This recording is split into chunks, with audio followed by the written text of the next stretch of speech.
یہ فیصلہ کیا کہ ہم اس کو ہر فورم پہ اٹھائیں گے. ہم سپریم کورٹ میں, ہائی کورٹس میں, ہم ہیومن رائٹس آرگنائزیشن میں انٹرنیشنلی اس چیز کو اٹھائیں گے کہ انہوں نے ایک پرامن احتجاج جو جماعت 26 سال سے اس ملک میں ہمارا ایک ٹریک ریکارڈ ہے کہ ہم نے کبھی کسی قسم کا وائلنس نہیں کیا, کبھی انتشار کی پالیٹکس نہیں کی. ہمارے اوپر کئی دفعہ بڑا پریشر تھا جب ہم کراچی میں شروع کی, پارٹی بنائی کہ جی کراچی میں ان دنوں میں MQM کا دور تھا اور وہاں دہشت گردی بہت تھی. ہمیں لوگوں نے کہا کہ جی اگر آپ اپنے ایک ملیٹنٹ ونگ پارٹی میں نہیں بنائیں گے تو آپ کی پارٹی کراچی میں نہیں بن سکتی. اور سارے پارٹیز کے ملیٹنٹ ونگز تھے جو وہاں اس وقت کراچی میں تھی. ہم نے واحد پارٹی تھی جس سے فیصلہ کیا کہ ہم کسی قسم کا ملیٹنٹ ونگ اس لیے نہیں بنائیں گے کیونکہ ایک دفعہ جب آپ اپنی پارٹی کے اندر یہ ڈال دیتے ہیں ملیٹنسی تو وہ پھر پارٹی کے اوپر ٹیک اوور کر جاتی ہے. تو کیونکہ ہم نے ہمیشہ اپنے آپ کو ایک ڈیموکریٹک پارٹی سمجھا, تو اس لیے جو ایک پرامن احتجاج, اور میں ریپیٹ کرتا ہوں کہ یہ احتجاج کس چیز کا تھا, میں اپنی قوم کو بار بار یہ ریمائنڈ کرواتا رہوں گا کہ باہر کی سازش ثابت ہو گئی. سارے ہمارے فورمز میں, کیبنٹ کے اندر, نیشنل سیکورٹی کونسل کے اندر پریزیڈنٹ نے باقاعدہ وہ مراسلہ سپریم کورٹ کے چیف جسٹس کو بھیجا انکوائری کے لیے.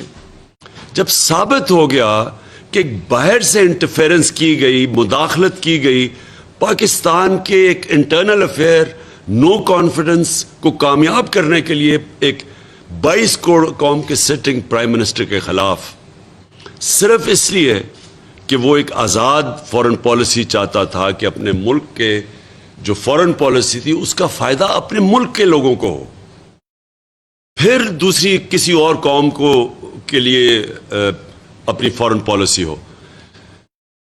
اس وجہ سے یہ ساری بیرونی سازش ہوئی.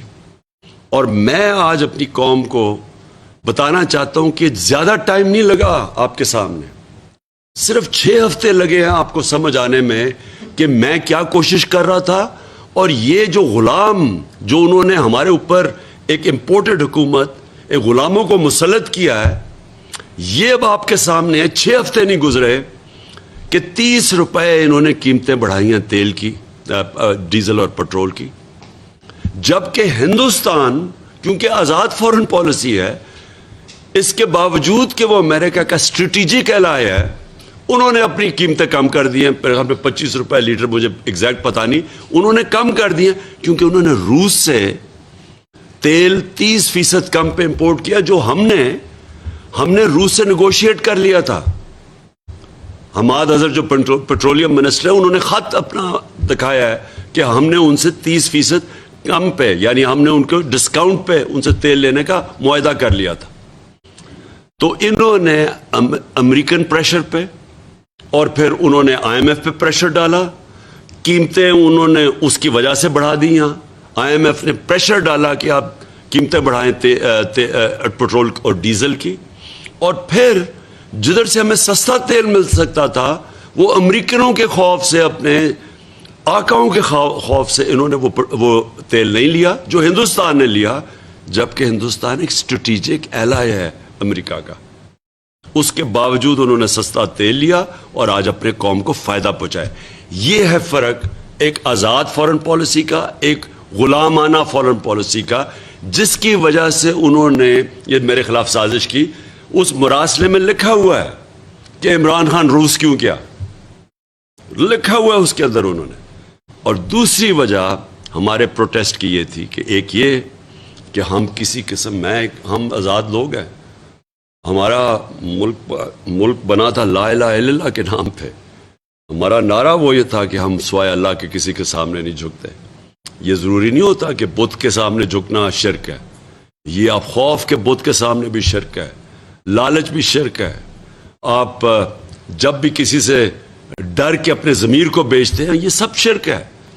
تو ہم تو اس کو کبھی مانیں گے نہیں, اس امپورٹڈ حکومت کو. اور اس لیے ہمارا پروٹیسٹ ایک وجہ یہ تھی. اور دوسرا پروٹیسٹ اس وجہ سے تھا کہ یہ وہ حکومت ہے جس میں 60% لوگ ضمانت پہ ہیں. یہ اس ملک کے کرپٹ ترین لوگ ہیں. میں نے 26 سال پہلے جب پالیٹکس شروع کی تھی، میں کرپشن کو لے کے آیا تھا پاکستان کے ایجنڈا پہ. میں نے ان دونوں کو جوائن کر سکتا تھا. میرے لیے تو بڑا آسان راستہ تھا. میرا تو بڑا نام تھا. میں تو چاہے پیپلز پارٹی جوائن کر لیتے یا نون لیگ، اگر مجھے شوق ہوتا پاور لینے کا. میں نے تب کہا کہ دونوں کرپٹ ہیں. کوئی لوگوں نے کہا جی بیوقوف ایسے پالیٹکس نہیں آتی جی، ایک سے دوستی کر کے یا دوسرا. میں نے کہا یہ دونوں کرپٹ ہیں 26 سال پہلے. اور یہ لوگ اتنی جد و جہد کے بعد جب ہم ان کو شکست دی دونوں کو، اور جب ہم اقتدار میں آئے، تو یقین کریں کہ ان کے اوپر جو کیسز تھے وہ سارے پرانے کیسز تھے. ہم نے نہیں بنائے کیسز.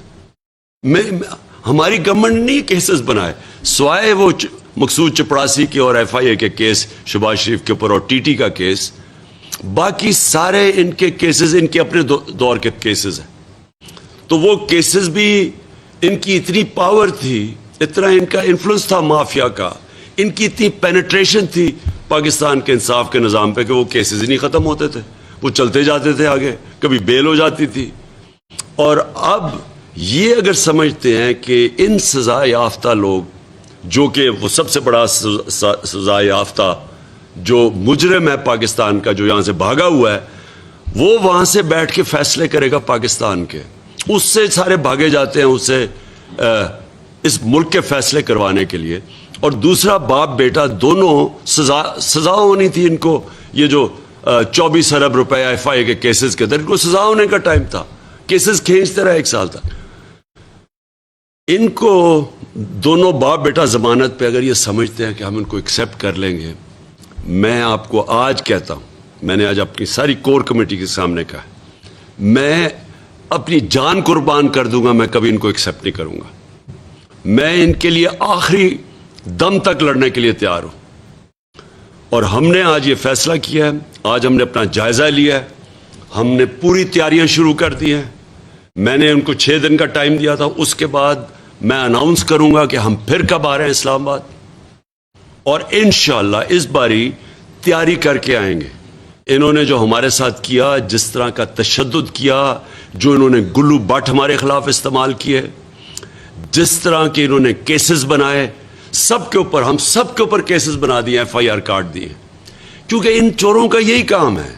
یہ جو مافیاز ہیں، ان کا کام ہی یہ ہے کہ یا تو لوگوں کو خرید لو، جس طرح ججز کے اوپر وہ جو کوئٹہ بینچ کے اوپر بریف کیس لگتے تھے، جو سارے انہوں نے ٹیلی فون کال کر کے ججز سے وہ جسٹس کیوم سے فیصلے لے رہے ہیں، یہ شہباز شریف یا ان کی پارٹی والے. یا پھر سپریم کورٹ کو ڈنڈوں سے حملہ کر لو اگر وہ پیسے نہ مانگے، اگر جسٹس سجاد علی شاہ. یہ تو وہ مافیا ہے. یا پھر ٹیپیں بنا لو ججز کے اوپر اور ان کو ٹیپوں سے بلیک میل کرو. یہ تو وہ مافیا ہے جس کو سپریم کورٹ نے کہا تھا سسلین مافیا. تو یہ لوگ اب ہمارے اوپر کیسز بنائیں گے، کتنی ایف آئی آر کاٹیں گے. ہم نے فیصلہ کیا، پہلے تو مارچ کی تیاری آج سے میں نے سب کو لگا دیا کہ ابھی سے اپنے اپنے حلقے میں جائیں اور تیاری کریں. اب وہ کہ جو انہوں نے ہمارے سے کیا ہے اس کو ہم نے کیسے کاؤنٹر کرنا ہے، وہ ہم نے پورا پلان بنایا ہوا ہے.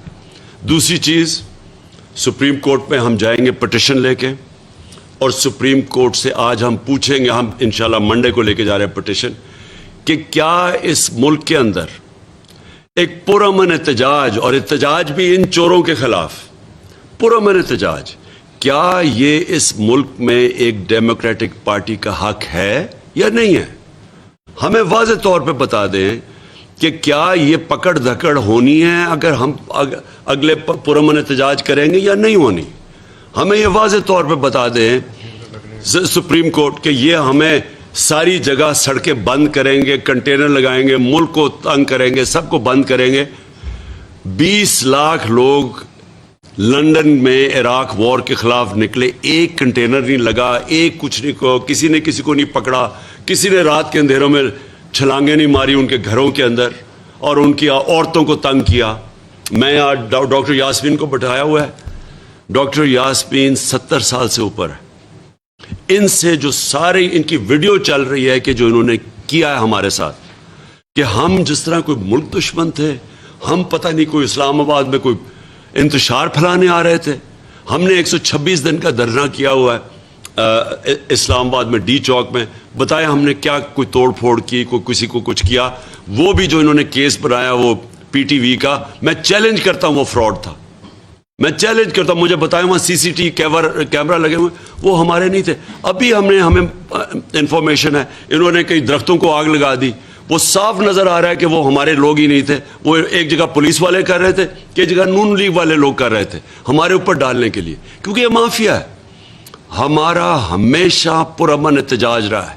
میں اگر پاکستان میں فیملیز کو بلا رہا ہوں، فیملیز کو کہہ رہا ہوں کہ آپ آئیں، اور فیملیز تھی رات صبح کے سارا راستہ جو میں اسلام آباد انٹر کیا 7 گھنٹے لگے. دونوں طرف سڑک کی تصویریں آپ کی، عورتیں کھڑی ہوئی ہیں، بچے لوگوں نے اٹھائے ہوئے ہیں. تو کیا ہم انتشار کرنے آ رہے تھے؟ تو ہم نے سپریم کورٹ کو انشاءاللہ منڈے کو جائیں گے. ہم نے سی سی پی اے لاہور اور وہ جو دوسرا ڈی جی آپریشنز ہے، ہم نے ان کے ڈی آئی جی آپریشن، ہم نے اس کے اگینسٹ عدالت میں جانا ہے. ان کے اگینسٹ ایف آئی آر کٹوانی ہے جو انہوں نے کیا. اسلام آباد کا جو آئی جی ہے، جو مجرم، اس کو سزا ہونے والی تھی لاہور کی سیف سٹی میں، اس نے بٹھایا یہاں تاکہ یہ غلط کام کرے. ہم نے جن ہم نے نام لکھ رہے ہیں پولیس آفیسرز کے، ساروں کو ہم نے لے کے جانا ہے. ان کے اوپر ایف آئی آرز کاٹیں گے. ہم نے ان کو کبھی ان کے سارے نام سارے سوشل میڈیا پہ ان کی شکلیں ڈالیں گے جو انہوں نے اس ملک کے ساتھ کیا ہے. اور میں اپنے سپریم کورٹ کو، اپنی عدلیہ کو، دیکھیں یہ پاکستان کی جمہوریت کا اب امتحان ہے. کیا ہماری جمہوریت میں یہ آپ اجازت دیں گے کرنے کے لیے؟ کیا آگے اگر آپ پرامن احتجاج کے دروازے روکیں گے تو کیا ہم گھر میں چپ کر کے بیٹھ جائیں گے اور قبول کر لیں گے ان سب کو؟ کیا ہم بھیڑ بکری جو ہم ایکسیپٹ کر دیں گے ان چوروں کو، ان امریکنوں کے غلاموں کو؟ ہم تو نہیں کرنے لگے ان کو. ہمارے لیے کیا راستہ رہ جائے گا؟ میں بڑے ادب سے اپنی عدلیہ سے کہنا چاہتا ہوں کہ امتحان یہ آپ کا بھی ہے. ہم جا رہے ہیں آپ کے پاس، ہم سارے لیگل طریقے کریں گے. ہم ہائی کورٹس میں جائیں گے. ہمارے اتنے انہوں نے لوگوں کو نیچے پکڑا اور جو تشدد کیا اور جو انہوں نے راستے میں کیا لوگوں کے ساتھ اور جو عورتوں کے ساتھ کیا، میں صرف جو عورتوں کے ساتھ، جو وکلا کے ساتھ کیا، وکیلوں کی بس ہے، وہ وکیل وہاں ہیں، صرف ان کے وہاں عورتیں وکیل بھی تھی، جس طرح انہوں نے پکڑ کے ان کو مارا ہے. یہ ہے شریفوں کا کلچر، یہ ہے ان ڈاکوؤں کا، چوروں کا، مجرموں کا. یہ وہ لوگ ہیں جو کہ ملک لوٹنے آتے ہیں اور پھر باہر بھاگ جاتے ہیں، جدھر انہوں نے اربوں روپیہ رکھا ہوا ہے. صرف آتے ہیں جب ان کو اب این آر او ملے گا تو یہ انتظار ہے واپس آنے کی. اور میں اس کے بعد میں چاہوں گا کہ ڈاکٹر یاسمین آپ کے سامنے بات کریں، کیونکہ جو ان کے ساتھ انہوں نے کیا میں چاہتا ہوں ان کی زبان سے میری قوم سنیں. اس سے پہلے اب جو ساری قوم کو پہلے ہی پتا تھا، ہم تو پہلے کہہ بیٹھے تھے، اب انہوں نے کیا آتے ساتھ ہی ملک کا تو بیڑا غرق کر دیا. آج جس ریٹ جو روپیہ گر رہا ہے، ان کے دور میں 6 ہفتے میں روپیہ گرا ہے. پاکستان کی تاریخ میں مجھے بتا دیں کہ کتنے چھوٹے ٹائم میں اتنی تیزی سے روپیہ گرا ہے. جو سٹاک ایکسچینج گری ہے، جو مہنگائی ہوئی ہے، جو پاکستان میں مہنگائی ہونے جا رہی ہے، یہ کبھی ہوئی ہے پہلے؟ اور جو پاکستان کی معیشت کا آگے جس طرف تباہی کی طرف جا رہا ہے، جو وہ سامنے جا رہا ہے، جو آگے حالات آ رہے ہیں اس ملک کے، جو ان سے کچھ سنبھالا نہیں جا رہا، فیصلے نہیں ہو رہے ہیں کیونکہ بندر بانٹ ہوئی ہوئی ہے. اچھا جی تم یہ وزارت پکڑ لو، تم ادھر سے کرو، تو کوئی فیصلے نہیں ہوتے ان کے. تو یہ جو ملک کے ساتھ آج ہو رہا ہے، میں صرف آج اپنے اداروں کو یہاں بیٹھ کے ایک پاکستانی ہوتے ہوئے، میں آج ایک پاکستانی ہوتے آپ سب کو کہہ رہا ہوں کہ یہ ملک جا رہا ہے تباہی کی طرف. اس ملک کو بچانے کے لیے صرف ہم نے کوئی ٹھیکہ نہیں لیا ہوا، یہ ساری قوم کا ذمہ داری ہے، یہ اداروں کی ذمہ داری ہے جو یہ سارا تماشا دیکھ رہے ہیں. اور یہ اگر اسی طرح چلتا رہا تو وہ سب ذمہ دار ہوں گے جنہوں نے الاؤ کیا اس طرح کے کرپٹ مجرموں کو، سزائے یافتہ لوگوں کو، ضمانت پہ لوگوں کو جو 30 سال سے اس ملک کے اوپر قیادت کر، ان کو جو اوپر بٹھایا ہے، یہ سب ذمہ دار ہوں گے۔ میں بھی چاہتا ہوں کہ ڈاکٹر یاسمین صرف آپ یہاں بتا دیں کہ جو آپ سے ان سے کیا۔ جی میرا خیال ہے فوٹیج تو آپ ساروں نے دیکھ ہی لی ہوگی۔ اصل جو بات میں کرنا چاہتی ہوں، کانسٹیٹیوشن کے مطابق ایک خاتون کو اگر آپ نے اریسٹ بھی کرنا ہے یا پکڑنا بھی ہے تو آپ کے پاس لیڈی پولیس ہونی چاہیے۔ ہم ساری خواتین تھیں، کوئی لیڈی پولیس وہاں آپ کو، اگر آپ لوگ فوٹیج دیکھیں تو کوئی لیڈی پولیس نہیں تھی، اور کیونکہ پرامن احتجاج تھا، گاڑی میں خود ڈرائیو کر رہی تھی۔ پہلے تو انہوں نے مجھے گاڑی سے گھسیٹنے کی کوشش کی، جس کے اندر 3 آپ کو پتہ ہے مستنڈے جو تھے وہ کھینچ رہے تھے مسلسل، اور اس کی بھی فوٹیج میرا خیال آپ ساروں نے دیکھی۔ اور جب میں باہر نکلی اور اس وقت تک یعنی میں 10 بجے سے وہاں کھڑی تھی اور 12 ساڑھے 12 اس وقت تک ہو چکے، انہوں نے اتنی ٹیئر گیس پھینک چکے تھے، ہمارے لڑکے جو ہمارے کارکن تھے ان کو اتنا ان پہ تشدد کر چکے تھے کہ میں بطور ایک ماں مجھے بڑی تکلیف ہوئی۔ تو میں نے کہا میں گاڑی آگے جا کے، یہ جو لائن پولیس کی کھڑی ہے یہاں کوئی بڑا بندہ تو کھڑا ہی ہوگا نا، میں اس سے پوچھوں کہ بھئی کب تک تم یہ کرتے رہو گے، خدا کے واسطے کوئی رحم کرو ہمارے حال پہ۔ میں نے جو گاڑی ان کے پاس لے کر، اگر آپ وہ فوٹیج دیکھیں تو آپ کو یہ بھی نظر آئے گا کہ گاڑی میں بالا جا کے روکی میں نے گاڑی، اور میں نے کہا کہ میں کسی سے بات کر لوں۔ انہوں نے اس طرح ڈنڈے برسائے کہ اگر میں وہاں سے گاڑی ڈرائیو کر کے نہ نکلتی تو شاید انہوں نے مجھے بھی مار ڈالنا تھا، اور جس طریقے سے جنگلیوں کی طرح وہ پیچھے بھاگے۔ میں 72 سال کی ہونے والی ہوں، اور یہ پہلی دفعہ نہیں ہے کہ میں احتجاج میں شامل ہوئی ہوں۔ 16 سال کی عمر سے میں احتجاج کر رہی ہوں۔ میں نے زندگی میں اس طرح کی غنڈہ گردی کبھی نہیں دیکھی، اور نہ کہ اس طرح کی جو میں کہتی ہوں تشدد جس طرح کیا جا رہا تھا، جس طرح ٹیئر گیس کیا جا رہا تھا میں نے۔ اور پھر جو سب سے تکلیف دہ چیز تھی، یہ ہم نے یہ دیکھا کہ رائٹرز جو ہے نا وہ جا کے توڑتے ہیں پراپرٹی۔ ہم نے سب نے دیکھا، میڈیا نے اس کو دیکھا، ریکارڈ کیا کہ انہوں نے پرائیویٹ گاڑیاں جو سائٹس پہ کھڑی تھیں، یہ ان کے گلو بٹوں نے ان ساری گاڑیوں کو توڑا، ان کی ونڈ شیلڈز توڑی۔ بلکہ میری ایک گاڑی جو پیچھے کھڑی بھی تھی، کیونکہ اس کے اوپر خان صاحب کی اور میری تصویر ہے، انہوں نے اس گاڑی کی بھی جا کے ونڈ شیلڈ، وہ خالی گاڑی تھی، اس کی بھی جا کے ونڈ شیلڈ توڑ دی۔ اس لیے، اور سب سے بڑی بات ہے، وہ کہتے ہیں نا جی یہ جو 4 دیواری والی بات، میں وہاں گواہ ہوں اس بات کی کہ حماد اظہر کے گھر کے اندر پولیس ٹاپ کے آ رہی تھی، اور میں اپنی ویڈیو سے دکھا رہی تھی ان کو، اپنا میڈیا کو، کہ یہ دیکھیں یہ پولیس جو ہے یہ ٹاپ کے آ رہی ہے، اور ان کے پاس کوئی کسی قسم کے۔ یہ جب اندر آئے ہیں تو انہوں نے مجھے کہا کہ آپ چلے میرے ساتھ، تو میں زمین پہ بیٹھ گئی۔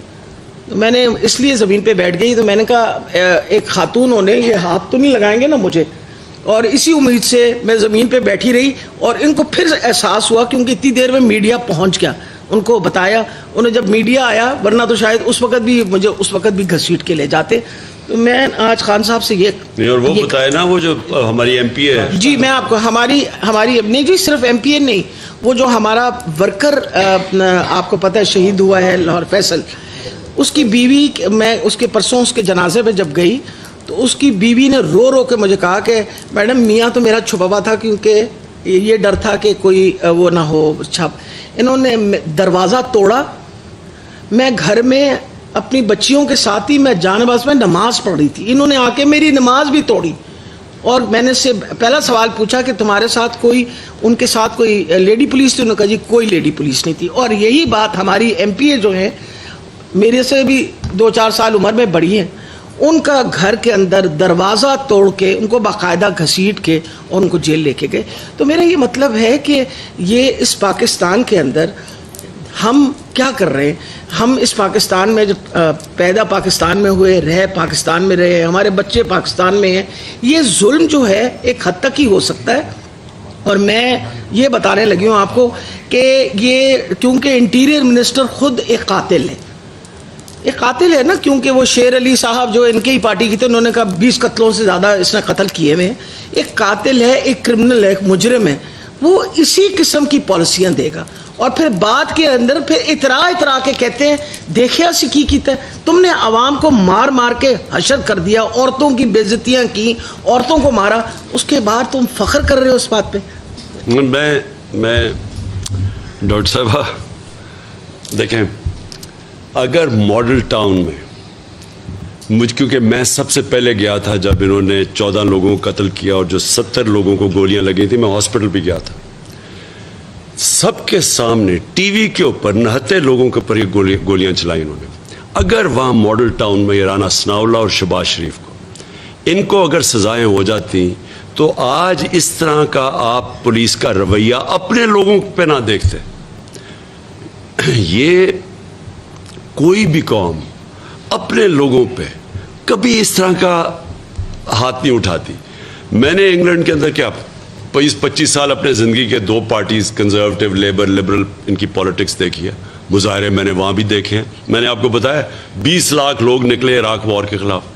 میں نے کبھی کسی پولیٹیکل پارٹی کے لوگوں کے مظاہرے کے اوپر یہ چھوڑیں یہ کہ ڈنڈے مارے اور رات کو اٹیک کر کے لوگوں کو, عورتوں کو, آپ تصور بھی نہیں کر سکتے کہ کبھی کوئی اس طرح کا ان کے اوپر کوئی پولیس ایسے جا کے کوئی دھکا بھی دے سکے.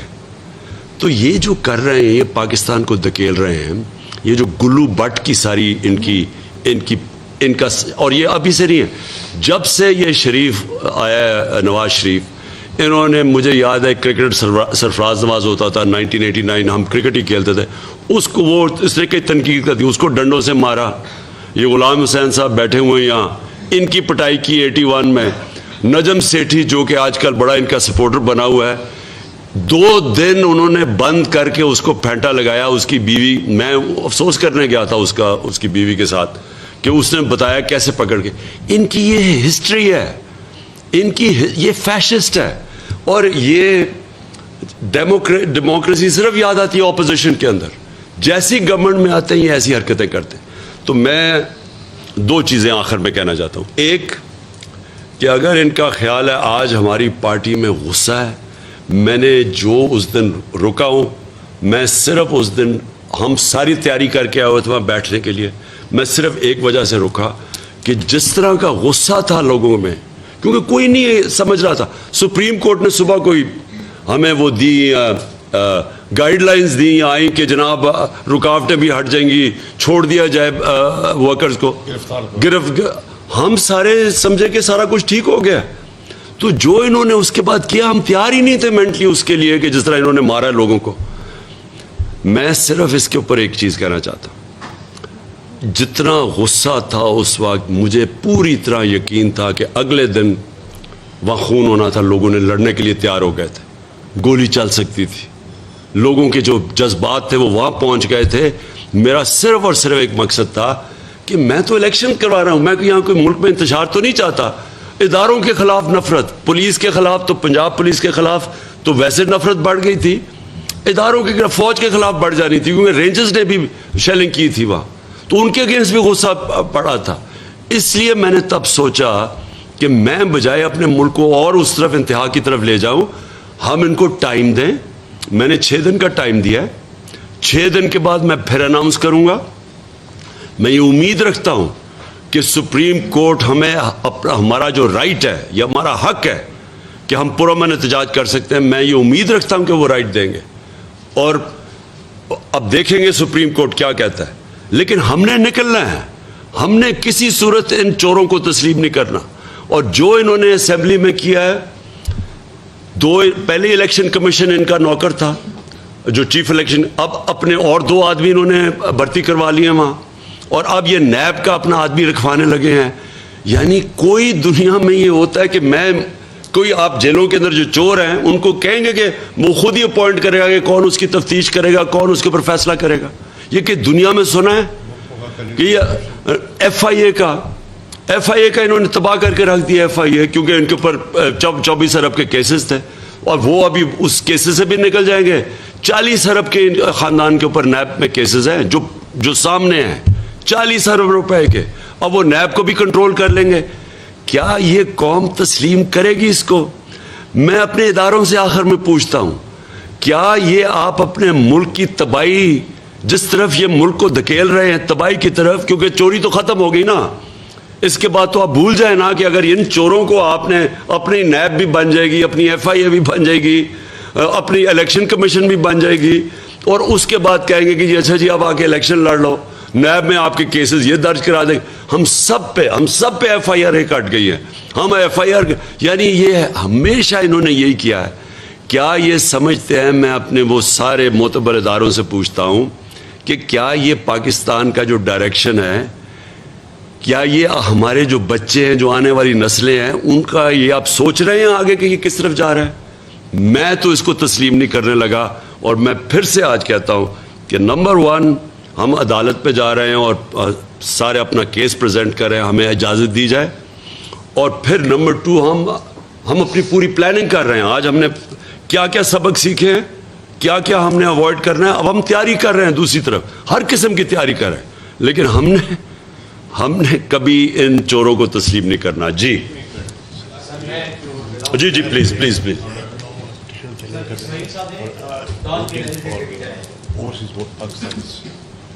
جی سوری، 2 چیزیں ہم چیلنج کر رہے ہیں عدالت میں. ایک تو انہوں نے اوورسیز پاکستانیز کی ووٹنگ ختم کی ہے. میں کل بھی یہ کہہ بیٹھا، یہ فنڈامنٹل رائٹس کے اگینسٹ ہے. یہ ایسی ہے کہ جی ہم فیصلہ کریں عورتوں کو ووٹ نہیں دیں گے، آپ اسمبلی میں بل پاس کریں، ایسے ہو نہیں سکتا ہے، نمبر 1.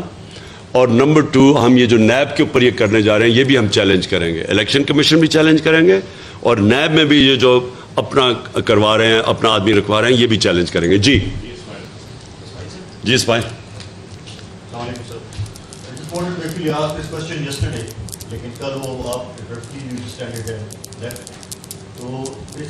اس نے آپ کو پتہ ہی سوال اٹ واز فرمائشی، آپ کو پتہ نا فرمائش کدھر سے آئی ہوگی. جی ایکچولی آپ ڈیمانڈ کر رہے ہیں کہ الیکشن ہونے چاہیے.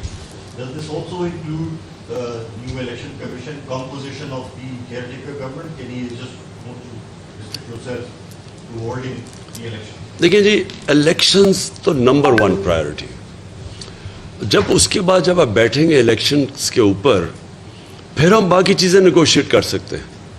دیکھیں الیکشن کمیشن کے اوپر کیسے ہو سکتا ہے کہ پاکستان کی جو سب سے بڑی جماعت ہے آج، اس کو کانفیڈنس ہی نہیں ہے اس کے اوپر. تو کوئی بھی الیکشن کمیشن ایک جج ہوتا ہے، جو جس طرح ایک جج فیصلہ کرتا ہے، کیونکہ بیچ میں فریق ہوتا ہے نا، جس طرح ایک امپائر ہوتا ہے.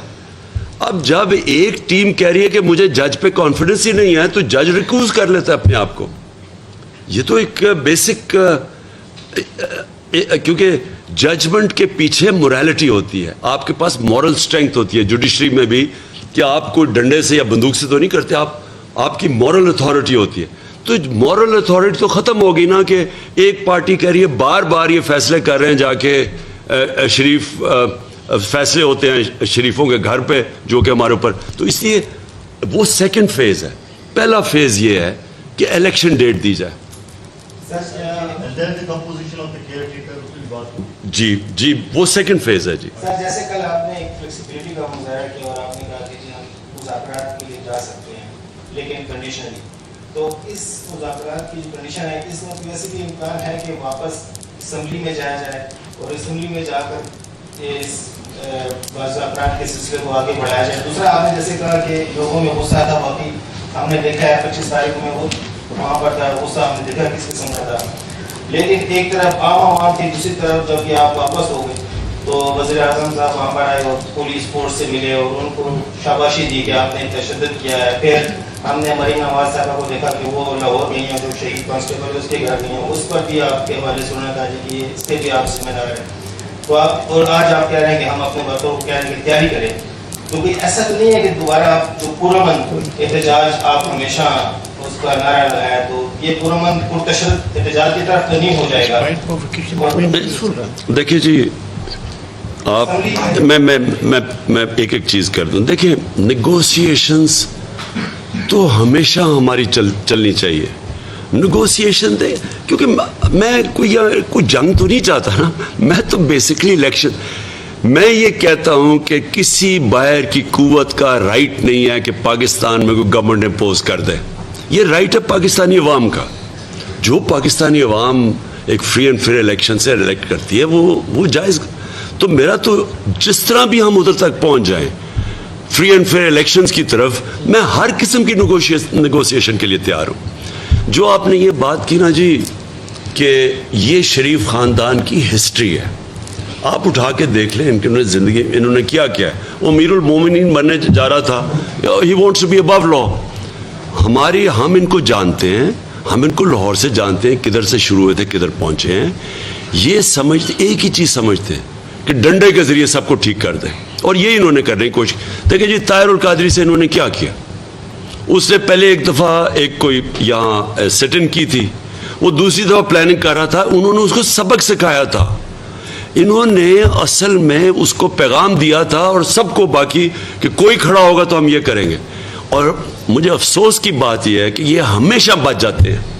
ہمارا جو عدالتی نظام ہے, مجھے افسوس سے کہنا پڑتا ہے کہ جتنی انہوں نے شریف خاندان کو بچایا نا آج تک, ہر چیز سے بچ جاتے ہیں. آپ ان کو اٹھا کے دیکھیں کیسز, ان کے ہدایبہ پیپر مل کیس لے لیں, جو ان کے پیرے کیسز ہیں, ان کے 6 ارب روپے کے ان کے اوپر لون ڈیفالٹ تھا, 6 ارب روپے کا. عدالت نے کہا جی کہ 14 سال کے بعد کہ نہیں جی آپ کو ضرورت ہی نہیں ہے وہ اس کے اوپر مارک اپ دینے کی. کبھی کسی بزنس سے یہ کیا ہے کہ 14 سال کے بعد 6 ارب, آپ صرف 6 ارب زمین میں ڈال لیں, وہ کوئی 100 ارب کا پہنچ جائے 14 سال کے بعد, انہیں کہتے نہیں جی آپ کو مارک اپ دینے کی ضرورت. سو ان کو جتنے فائدے کروائے گئے ہیں ہمیشہ بچ جاتے ہیں. جو بھی ابھی آپ کے سامنے ہے, یہ شہباز شریف نے جا کے جی میں گارنٹی دیتا ہوں وہ واپس آ جائے گا. ہم نے کہا کم از کم 7 ارب روپے, ہماری کیبنٹ کا فیصلہ تھا کہ 7 ارب روپے کا کم از کم بانڈ ہی لگوا لو. انہوں نے کہا نہیں جی ٹھیک ہے, شہباز شریف نے گارنٹی دے دی. میں صرف یہ کہہ رہا ہوں کہ جتنا ان کو جو انصاف کے نظام نے پاکستان میں آج تک ان کو بچایا ہے, کسی اور پارٹی, باید پیپلز پارٹی کی میں ایک بات مانتا ہوں, وہ بار بار بے نظیر کہتی رہتی تھی کہ ان کو یہ ہمیشہ ان کے لیے مختلف ہیں اسٹینڈرڈز جسٹس کے جو ہمارے ہیں, وہ بالکل ٹھیک کہتی تھی. دیکھیے جی اسمبلی وہ ساری چیزیں سیکنڈری ہیں. جب تک الیکشن کی ڈیٹ نہیں ملتی اس کے بعد اس کے آگے باتیں نہیں جا سکتی. جی آپ نے زور دیا کہ آپ کا مارچ تھا وہ پرانا تھا, شاید اسی لیے اپنے فیملیز کو بلایا تھا. آپ کی بات بالکل درست ہے, لیکن اسی دوران جو آپ کے پرانے وزیر داخلہ تھے جو ہمیشہ آپ کے متعلق اس طرح بیان دیتے ہیں تو وہ آپ ہی کا لگتا ہے, شیخ رشید صاحب, وہ خونی کر کے, تو کیا خیال ہے کہ انہوں نے مجھے زیادتی نہیں کی آپ لوگوں کے ساتھ جو آپ کا پرانا مارچ تھا اس کو؟ دیکھیے شیخ رشید ایک میرے سے بہت سینئر پولیٹیشین ہے, اور ان کا ایک اپنا انداز ہے, ان کی اپنی پارٹی ہے, ہمارے کولیشن پارٹنر ہیں. لیکن میں تو اپنا ہی کہہ سکتا ہوں نا, وہ تو ان سے پتہ نہیں ان کا خون کس طرح, وہ شاید ان کو شریفوں کو تو خیر ان کے ساتھ بڑی دیر تک رہ چکے ہیں, وہ شاید ان کو جان کے یہ سوچتے ہوں گے. لیکن دیکھیں میں آپ کے سامنے, میں نے ہمیشہ ہمارے جلسوں میں, آپ سارے جلسے اٹھا کے دیکھ لیں, بلکہ میاں والی جیسی جگہ پہ, یہ کوہاٹ جیسی جگہ پہ کبھی اتنی خواتین نہیں آئیں جلسے پہ جو آپ آئی ہیں. تو ہم ایک اکراس دا بورڈ ایک پارٹی ہے جو ہر قسم کی اٹریکٹ, دینی مدرسے سے لوگوں کو لے کے انگلش میڈیم کلاس جو کبھی نان پولیٹیکل, سب کو اٹریکٹ کرتے ہیں ہم, کیونکہ ایک براڈ بیسڈ ہماری اپیل ہے. اس لیے میں کبھی بھی انتشار کے لیے نہیں, اس لیے ہماری پوری کوشش ہے کہ سپریم کورٹ سے ہم کلیئرنس لیں, اور پھر ہم ایک ملک میں صرف ان کو دکھانا چاہتا ہوں کہ قوم کھڑی کدھر ہے. میں جب بلاؤں گا اس بار یہ لوگوں کو, سپریم کورٹ کی ایک دفعہ کلیئرنس ہمیں ہو جائے کہ یہ گلو باٹا ان کے, اور یہ جو انہوں نے خاص طور پہ چینجز کیے ہیں, انہوں نے پولیس میں چینجز کیے, بیوروکریسی میں چینجز کیے, اپنے وہ خاص لوگوں کو لانے کے لیے جنہوں نے یہ تشدد کیا. میں صرف سپریم کورٹ سے پروٹیکشن چاہتا ہوں. میں آپ کو آج دعویٰ کرتا ہوں کہ پاکستان کی تاریخ میں کبھی اتنی پبلک نہیں نکلے گی جو ہم نکالیں گے. میں ایک ایڈ کرنا چاہوں گا خان صاحب کی اجازت سے. دیکھیے انہوں نے تشدد کیا, لاٹھیاں برسائیں, ٹیئر گیسنگ کی, اشتعال دلوایا, اس کے باوجود اسلام آباد میں ایک شیشہ نہیں ٹوٹا, ایک گملہ نہیں ٹوٹا.